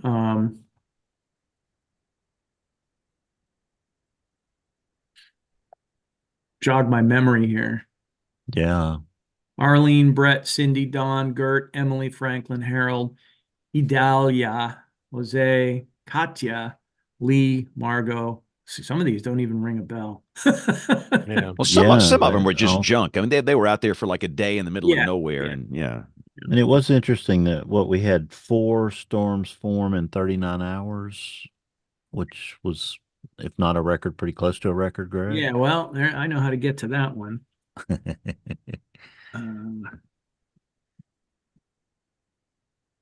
Whoever does these, I haven't done it yet, but got to give to Wikipedia. See, they're still bugging me. Yeah. Yeah, I got to give Here's- my $2.75. oh. So was this at late August? It looks like we had Mhm. Emily, Frank, Harold, and Idalia and Jose all within close to a week of each other there. Yeah, I thought I had written that note down. Look at these all nothing much through July through mid-August. Yeah, 3 storms formed on the 20th and 4 storms in 39 hours were named around August 20th. Yeah. Hey, Greg, head over the WPC SPC site. How are we doing on tornadoes in terms of numbers for the year? Mhm. Let's take a look. Yeah, if anybody knows, it would be this man because he made this data happen. Yeah, thanks for making this interactive like this, Greg. This is fun. Yeah, like James keeps reminding folks, you got to go and look at the video and see where we're going. But the WCM page is where I left all this stuff. It's a bonanza. Yeah. Here we go. There we go. So looks like, I'd call that just about average. Yeah. Yeah. Yeah. Exactly. Yeah. Always fun to look at, the big outbreaks here, right? So looks like March was probably the biggest day, or just was it late March, March 28th, 20 or 30th. Tornado LSRs right about average. In May, very quiet. Yeah. And then this is the inflation adjusted. So on that scale, we're right on the money. It's interesting. When you think about the year, you think, we were pretty low on fire in the United States, even though Canada was terrible. We, got kind of lucky on the hurricane season with the exception of, the Florida Big Bend. Tornadoes haven't been out of control. Right. And we got lots of snow and busted a lot of drought, in the Sierra and the West. I mean, to basically erase drought from California for a short time, you'd have to say it was a pretty good year, but then you throw all that crazy heat in.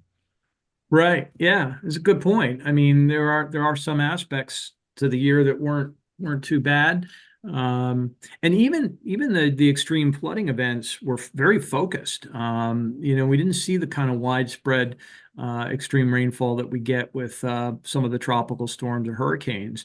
And so overall, those hazards were kind of in check, right? And that would make sense, I guess, from the perspective of the big heat dome, and you still have isolated flash flooding on the edges of that. Yeah, you had that disastrous flooding in July in Kentucky too. Yep. On the 18th, that struck some of those same areas that were hit by the tornado in December Right. of Yes. Yep. 21. Yep. That was overnight MCS, I think, came down there. Yeah, Kentucky's had a couple of hard hits in recent years. And we're coming up on the anniversary in Alabama of the January 12th Selma tornado. The Weather Service is going to be having a special event down there in Selma on the anniversary. And we'll share some information about that in the next few Weather days. Service down there. And that Yeah, was I will. that I will be tornado. there. I'm going to that event. Yeah, I'm looking Selma. forward to going too. I'm actually going to come down and do a talk at Mississippi State. Hey! The Southeast Severe Storm Symposium. I'll be Change those vacation plans. Yes. Yeah, I hope to get down there, and they got me as a keynote. So that means I gotta put something together to say. You'll get a cowbell, Greg. Yeah. I've got one. That's why I'm going back. I want two. You need two, one for your wife, one for you. Yeah, doing that, and then going to be down in South Padre at the National Hurricane Tropical Workshop with Yep. Bill. Is that going to be? That's not going to be around our anniversary. Is that going to be around our 1000th show? Could that correspond somehow? I've not calculated when the date is. I don't know. Yeah, we need to do that. There's always a great turnout down there. So yeah, that's a fabulous event for sure. And we didn't mention the Tennessee tornadoes. Just a week ago. That's true. That's right. Right. I had that written down and I didn't say it. Yeah, that's good. Or the everybody in Tennessee is going to say, "Wait a minute. minute. What about us? What about us?" That always happens, and I always say, "Well, your mileage may vary." Yeah. Yeah, depending. Again, I mean, I want to try to do this justice. I'm not looking at these things, but my transition, especially out of the severe weather world that Norman is, has also made it a little more difficult to keep tabs. Sure. I did write a script earlier in the year that was pretty cool, which basically took all of the SPC outlooks leading up to the event and then also plotted the reports on it. And the SPC is great. There in my career, that was the highlight of working with research and students, and I pinch myself every time about that job. It's like, how did I end up here? How did I end up doing this? But it was time to move on and come east and try something different. So I look back on that fondly, but it's hard to keep up. If you're not working in that environment day in and day out, it really is difficult to keep tabs on all the severe and what's going on, because changed some of my focus to heat, flooding, and winter when we can get it. Well, we really appreciate you, Greg. You're a hero of our enterprise, and let's talk about the future, Greg. Spectacular. When's the retirement going to happen? May 31st. From so another retirement party, James Spann. Oh yeah. Yeah. May 31st is the date. It's a Friday, so the end of the work week. And a big adventure awaits. I can't say that I'm not intimidated by all that I need to get done between now and the end of May. And I can't leave weather, so I'll be doing that, but I'll have to resettle. So the plan is to go resettle in Vermont. and get established up there. And then maybe in maybe about this time next year, I consider it a success. My transition would be a success if I can get a weather station up and running on my land up in Vermont by this time next year, and get it on the on the networks, and maybe even a webcam, and then get back into doing weather after I've stacked the wood. So how long, Greg, have you worked for NOAA? Yeah. It'll be 31 years. And I'll, I think it's just a good time to wrap it up.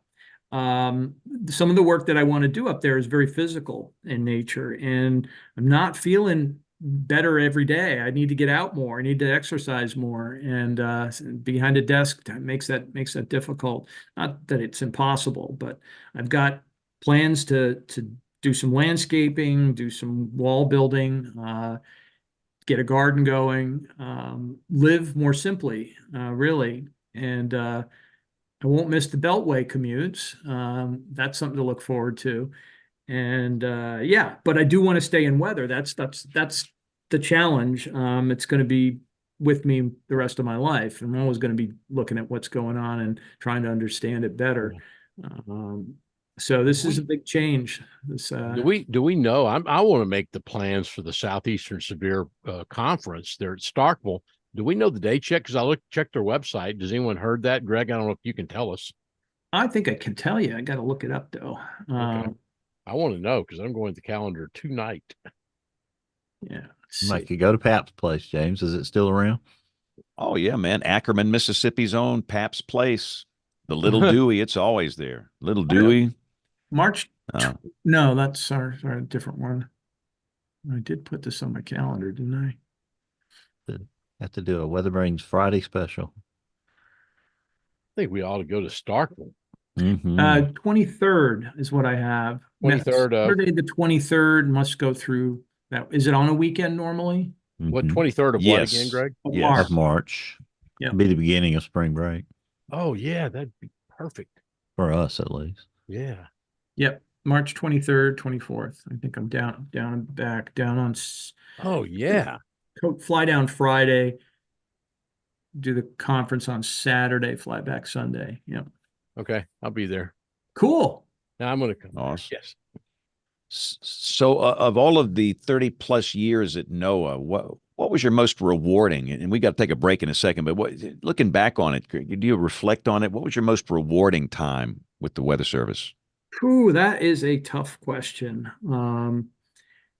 I will say that my experience has grown, but it takes time to build experience. And so many times, especially in this business, you don't feel worthy. You put out a forecast that just is not great, and you thought you had it, and so you question. You're questioning your skills, but you're also pushing yourself to learn more. And you get to a point, I think, when you're put in different positions, especially forecasting, where I think it can take 3 to 5 years to build skill in a particular area, whether it's severe weather, whether it's flash flooding, whether it's fire weather. Even with an advanced meteorological degree, you just need to have experience over some period of time being slapped around by Mother Nature, and going back and wondering why you did what you did and what changed or what was different. And that's kind of been how my career kind of stepped up. And in the last few years, it's been management, leadership, being the supervisor, incredibly rewarding, and also probably the hardest part of the career, because you always want to keep looking at weather. Any day that I can look and do something related to meteorology is a good day, but many days I have to do HR or budgets or policy. But at the same time, you realize how those are critically important as far as keeping the enterprise afloat. So it's just been a remarkable career. I consider myself incredibly lucky to have been able to take part early on in the Joe Friday phase, the modernization, as they called it.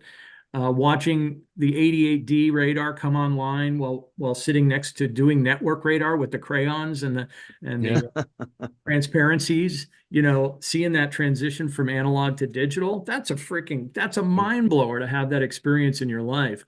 And then with ensemble forecasting, learning ensembles, programming, coding, I think, okay, I found it. I think I figured it out. One of the more rewarding aspects of my science career was understanding the concept of probability match mean, which is a very crucial probabilistic concept for precipitation forecasting, and it works very well. And essentially what you're doing is you're looking across the range of ensembles, and you're maintaining, when it comes to precipitation, you're maintaining the maximum values in that ensemble, but you're not necessarily putting them in the place that they were put in their particular member. So you're taking an average, but maintaining the high-end frequency of precipitation by using a probability match mean. And I wasn't able to understand it until I coded it up and figured out what I had to do to make that happen. It's a ranked probability, essentially. And I learned it on my own, and I thought, wow, for someone that struggled through calculus, I guess I figured it out, and that was very rewarding. Yeah. That's I awesome. have to say though that you have been a friend for a long time, and we have had the chance to talk. And I called Greg and find out about this, but you may think yourself you're incredibly lucky in what you've done, but as users, we've been incredibly lucky to have you. Oh, that's awfully where nice, you have Troy. been, and it's amazing of the work that you've done. So I will just say that. No. And listen, we're not nice. We're honest here. So we're we're very honest. And your work is great. How are you getting along with Ken Graham? What do you think of the Ken Graham era with the Weather Service? So early on, I guess we went to the baseball game there and at NWA meeting. We did have a quick chat, but I've been meaning, I feel bad because I asked him over for dinner right after he got the job because he's in the area and just had not been able to align schedules. He is one busy guy, and more power to him. He's got energy that I don't have, but I think he's getting the lay of the land. I think he's been there a little over a year now. He instituted some pretty interesting changes for my daily routine and perspective.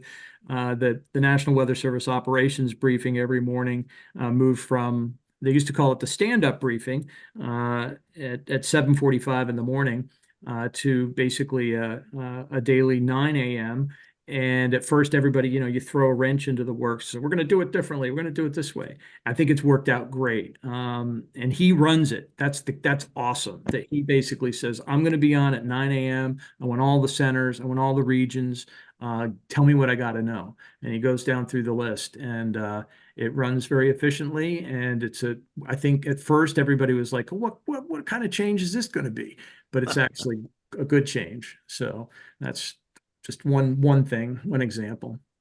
Yeah. Well, let's take a quick break here. And if you can stay a few more minutes, Greg, we're going to come back with picks of the week. We're going to ask you to come up with something really cool. Of course, the whole show has been a pick of the week. I mean, the whole, exactly. As Bill Murray said, this is a smorgasbord of picks of the week here. I mean, I'm going to go back and re-rack this video and take some severe notes here because, and again, if you're listening to this, you got to go back and watch. Yeah. Pick of the week is one of my favorite parts of this whole show. So bring it on. All right. Well, let's take a break. We're going to hear from Tony Rice and his astronomy report. Jen, by the way, had to leave early tonight, but she's got This Week in Tornado History.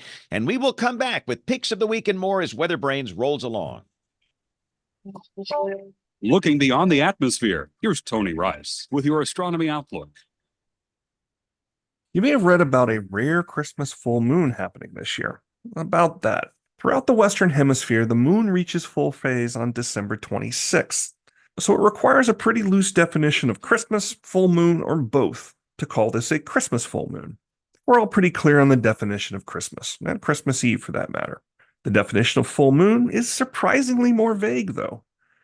The astronomical definition is when the side of the moon facing the Earth is fully illuminated from our perspective here on Earth. That is, the sun, Earth, and moon are in a straight line. With that in mind, I look back at full moons falling on Christmas Day and Eve for North America.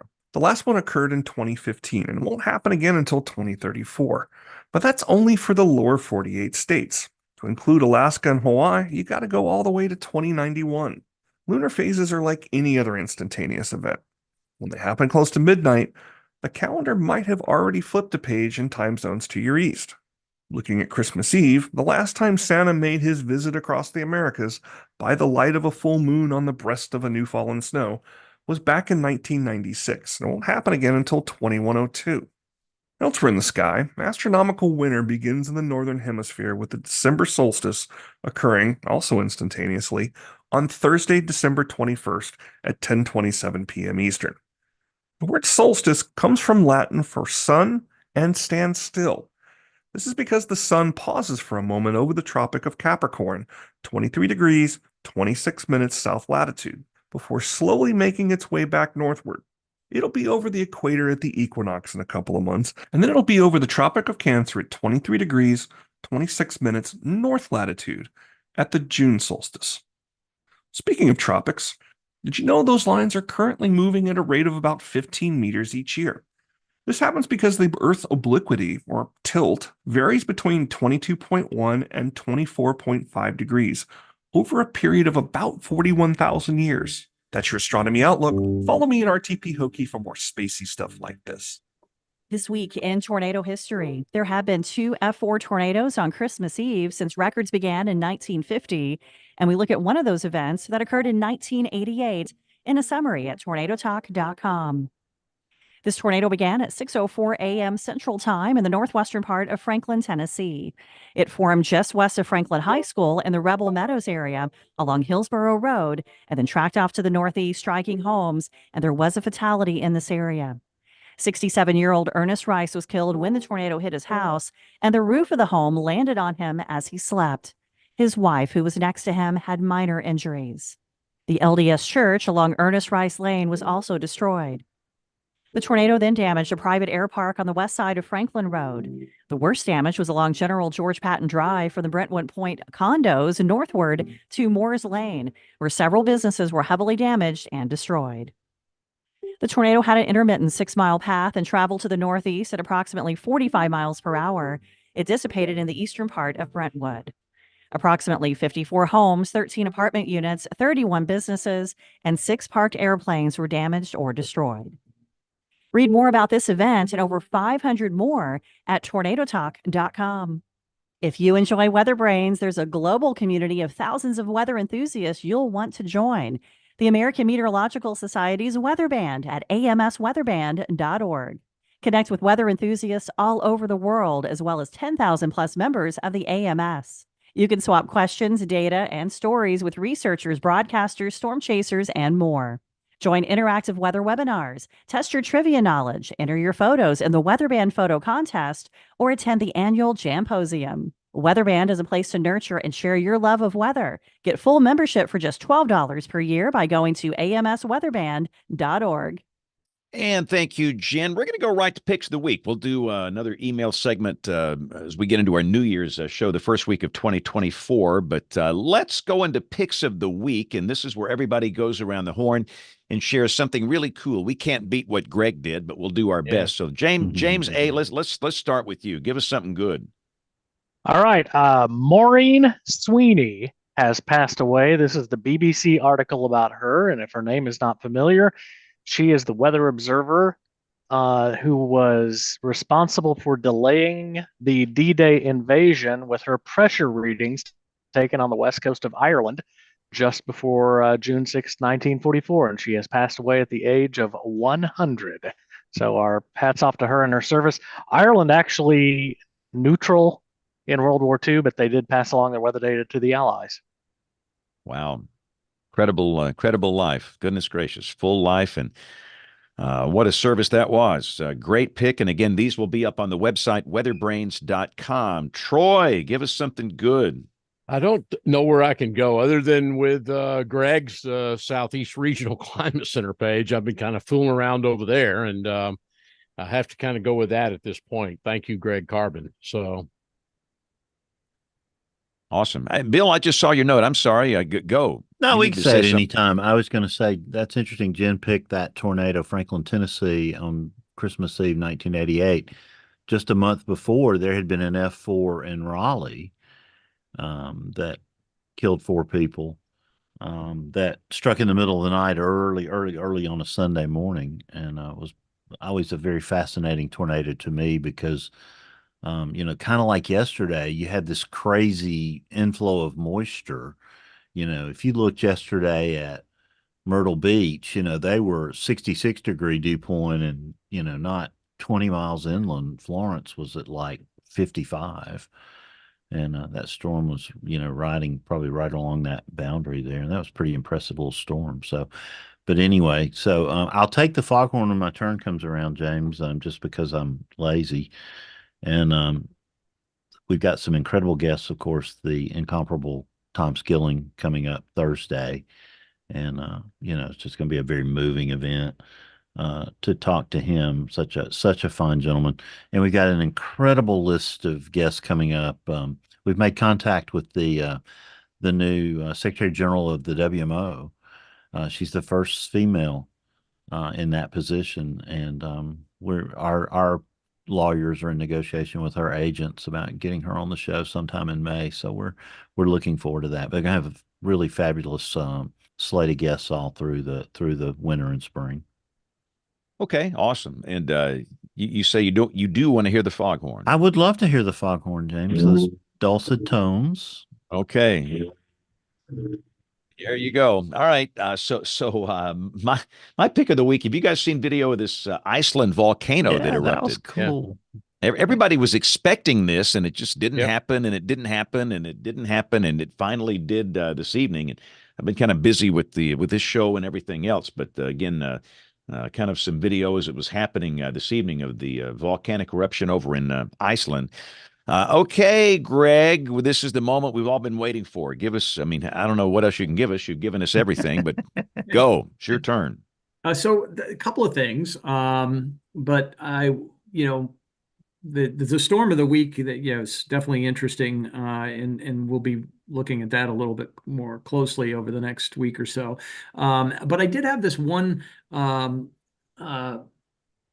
site that does streaks of time that certain criteria are met. Have you guys heard of this site? It's I don't know if I could put it in. I can share the screen, but it's if you do, let's say call it streaks, U.S. streaks. Of course, everybody's scrambling right now, getting, which is what we're all doing. It comes here. right up. And I'm thinking about streaks from back in the college days. Yeah, I know. Yeah, not that kind of I'm streak. sorry, James. I'm sorry. Boy, I bet you Troy. I bet you was a streaker in the day. He let that thing all hang believe out. me. Yeah. It's a really cool web interface from National Centers for Environmental Information that you can put in, how many days in a row has the temperature been above a certain value, or how many days have been below normal on a certain date, and you get a really nice map with color-coded dots on it. It tells you how long a period of time. And I was in there looking at above normal just because we were talking about heat earlier, and I put August 31st in there, and there's a whole bunch of sites down there on the Gulf Coast had their record streak of 102 days with above normal temperatures at Baton Rouge. The previous record was 85 days, but they went from June 8th, 2023 to September 17th, 2023 for a record. You can do all sorts of stuff with that page. This is outstanding. How did we not know about this until tonight? This is incredible. Yeah. Span, what's our longest rainless streak at Birmingham? What year did it happen, James Span? Well, I can get on here and find out real quick. You could, but that'd be cheating. It was Man, Greg is selling all the secrets. Yeah. No, goodness gracious. And then this is an NCEI site here. I mean, it's like pretty cool. He's about to retire, so he's spilling all the goods. Yeah. Yeah. I want to still build some of this stuff when I'm retired. That'll be the key, is to try to find neat ways to visualize data. That is one of my passions. So. And you can do that in Vermont. You don't have to be on the Beltway. You can do it in Vermont. Yep. That's right. Once I get that weather station up, I'll let you know. So great. We'll put a link up to this to that particular site, U.S. Streaks, but you can search it and be sure and look for the NCEI U.S. Streak site. That's incredible. So once again, on the logistical side here, we will next week's show, the show that is scheduled for Monday night, December 25th, will be recorded Thursday morning, and that's the Tom Skilling episode. And if you want to watch it live, just go to our YouTube channel, youtube.com/WeatherBrains. And we'll be back on a somewhat regular schedule after the first of the year. But Bill Murray, the first is on a Monday night, New Year's Day. So we'll be on Tuesday night. We'll be on week, the right? second that week. And we've got a great guest that night. I need to go back and look and see who it is. And I hadn't planned on having to reschedule the 8th, but then the conspiracy folks over at the college football playoff got my Alabama football team in. And so now we may have to, I'll either have to be absent or somebody will have to take over for me. And that's going to be a great show the night of the 8th, or if we move it. I'm going to probably butcher this name, but Tomas Pushik, and Greg may know, or James A., the ESSL out of Europe is going to join us. Randy Cerveny is going to join us on the 15th. Mike Gramillion on the 22nd. Mark Sudduth's going to join us. You know, his father passed away this year, and his father and mother played a very instrumental role in, you know, how Mark turned out. And you know, of course, it was really too soon to talk about that for a long time, but he came back and said, Bill, I'd like to talk about it now. And I think we can all pay homage to our parents and those who inspired us. But there was a tragedy on Mount Baldy out in Tucson back a long time ago. A lady, Kathy Huffalt, wrote a book about it. We're going to talk to her on the 12th. And Andy McPhee wrote that great book last spring about the Donora, Pennsylvania death fog. And I still have February 26th penciled in for Tom Grazoulis. He won't tell me yes, but he hasn't told me no. So, Greg, anything we need to plug on your end? Anything special? Of course, you've spilled all the beans. Anything else we need to know about? So yeah, thanks for asking. You might want to know about an upcoming request for intensive observations if you're a CocoRoz observer. I'm a mentor this semester with an undergrad student at the University of Maryland. And we're trying to get at the problem of snow liquid ratio, and we're trying to get cooperative observers to measure the amount of the weight, essentially, of their snow in a snow bucket during a winter storm, if we ever see one of those. I did tell my student he wants to come up with a plan B if we never see a storm again that meets our criteria. But yeah, so we're working with CocoRoz, and they've been great. And we hope to have an email out to some of their observers who are really dedicated observers who have shown an interest in doing snow observations before, where we can gather some data for a winter storm. My student's project title is Analysis of Snow Water Equivalent during a winter storm. And I just helped him finish up his first paper for the term over the end of the weekend. And we're hoping to get this IOP going with CocoRoz, which would be really cool. Awesome. So if somebody wants to get in touch with you, they can just email you or whatever about that? Just drop me an email. Sure. Yep. There you go. All right. Greg.carbon@gmail.com. That'll be the retirement email. Say that one more time, Greg. I'm sorry. Greg.carbon@gmail.com. Yep. There you go. All right. Well, good deal. Well, we're going to wrap this one up. This has always been a fun show. And for those that are new here, we are typically on the air Monday nights at 8 Eastern, 7 Central, but that will not be the case for the next couple of weeks. Again, our show next week will be recorded this Thursday with Tom Skilling at 10 o'clock Eastern, 9 o'clock Central on the YouTube channel. It's going to drop on the podcast side early the morning of December 26th.